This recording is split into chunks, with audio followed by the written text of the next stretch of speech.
going to show a couple of little plumbing tricks that might be valuable for some of you that right now are in the north, but also in the south, because this weekend we're having 4 inches of snow, 2 to 4 inches, which could lead to a lot of chaos. This particular pipe has a hole in it. If you can see it right there, right by my thumb, it's got a hole in it, so there's a little break cut in it, if you will. And so when a pipe freezes, it actually expands out. When it expands out, you know, you'll end up with like a bulb type effect. The pipe will be normal, and then it'll bulb out, and there'll be a slit, kind of like what you just saw there. And that's like the worst case scenario for everybody during the freeze area. Normally these pipes, they're not on the interior like this. It's not a big deal unless you have a vacant house where you have no heat.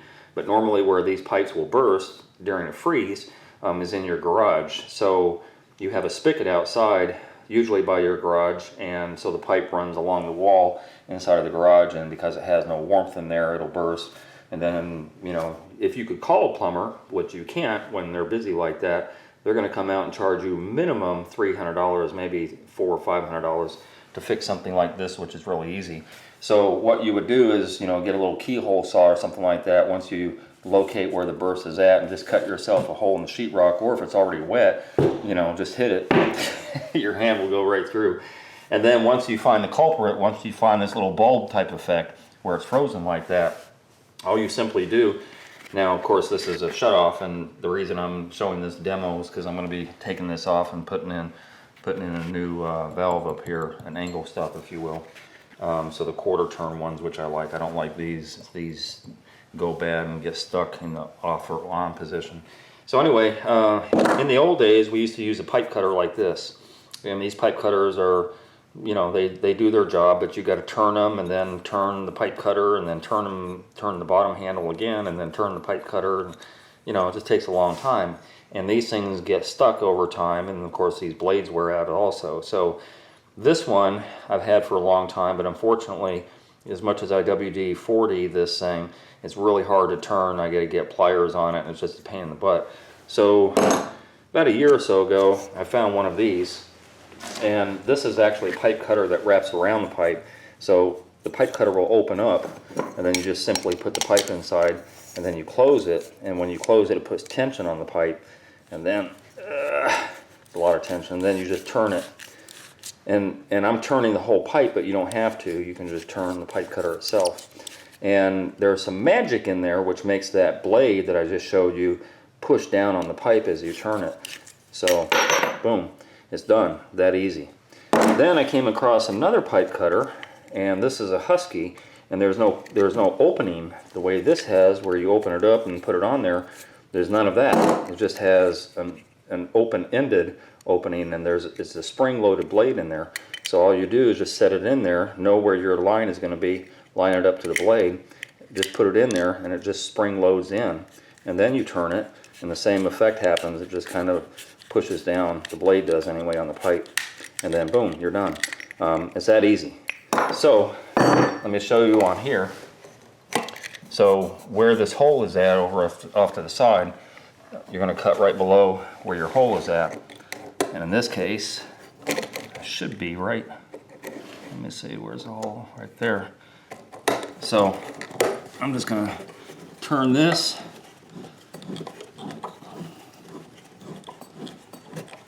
And voila, boom, it's done.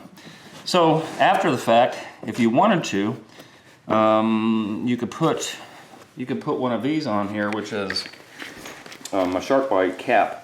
And these Sharkbite caps are absolutely wonderful. I recommend them highly.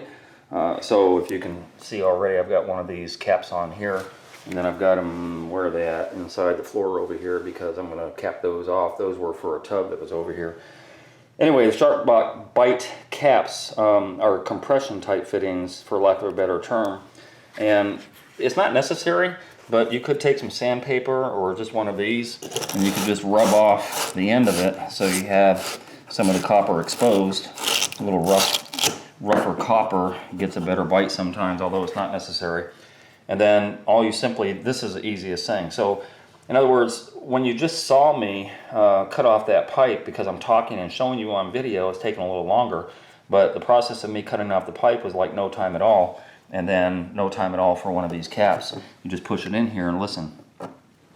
When it bottoms out, you're done. So, if you run into a frozen pipe during this bad off winter season that you have, don't call a plumber.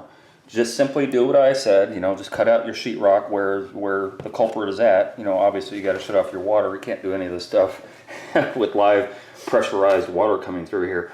Once you shut off your water, drain off all your pipes at you know, wherever you can. Chances are they'll be drained anyway if you have a leak. And then cut off the culprit area and just put a cap on it. So if the pipe's running like that and you just cut off this section here, right, then you could either just have this spigot, you know, dry at that point because your water's coming through this area to feed the spigot, and then just don't worry about it at that point. Or if you wanted to, these Sharkbites are so cool because you can actually take them off and reuse them again. So reusing them again is just a matter of putting this Sharkbite release, the smooth side is not what you want this side. And you just slip it up under there and you pull up and it comes right off. So at a later date, if you actually wanted to get that spigot back on there and you don't know how to sweat pipe, sweating pipe is basically soldering, then you would just simply take a Sharkbite connector. And with a Sharkbite connector, which is one of these, so imagine this is your spigot end, right? And so you would put the Sharkbite connector on here, listen.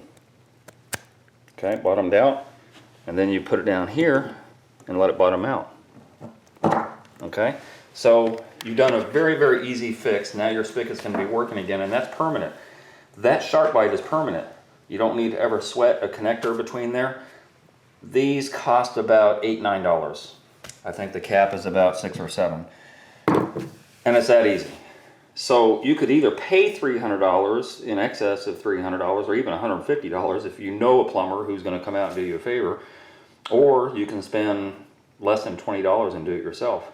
So that's as easy as it gets, and all you need is one of these, and one of these, or one of these. Boom! You don't need a whole plumbing box full of stuff. As I said, if you wanted to sand off the end of it to make you feel better, you could, but it's not really necessary. As I said, these Sharkbites, I think one of these is about $8, and one of these caps is probably about $6 or $7, maybe less than that. So that's an easy fix for you if you ever get stuck in this this inclement weather and have a pipe burst. They also have 3/4 sizes also. So running into your house, you always have 3/4. Your main line is 3/4 and then it transitions to 1/2 inch. But the same holds true. They have Sharkbites as 3/4, they have caps for 3/4, and they have these pipe cutters for 3/4. These are specific to 1/2 inch, so you would have to get a 3/4 one. So I suggest that even if you don't have an issue right now with the bad weather, that you go ahead and get yourself some of this little material and then just have it in the garage on the ready, so that if anything ever happens with your piping, you can take care of it yourself. Oh, and by the way, this isn't specific to copper. All of these Sharkbite pieces are also used for PVC, CPVC, polybutylene, and just about other PEX and other pipes that are out there. So just because I'm using copper doesn't really matter. They do have specific Sharkbites for poly, whereas you see the collar of this is yellow and the poly ones will be gray. But other than that, you know, I'm showing you what I can in a very short time, and hopefully that helps some of you out there.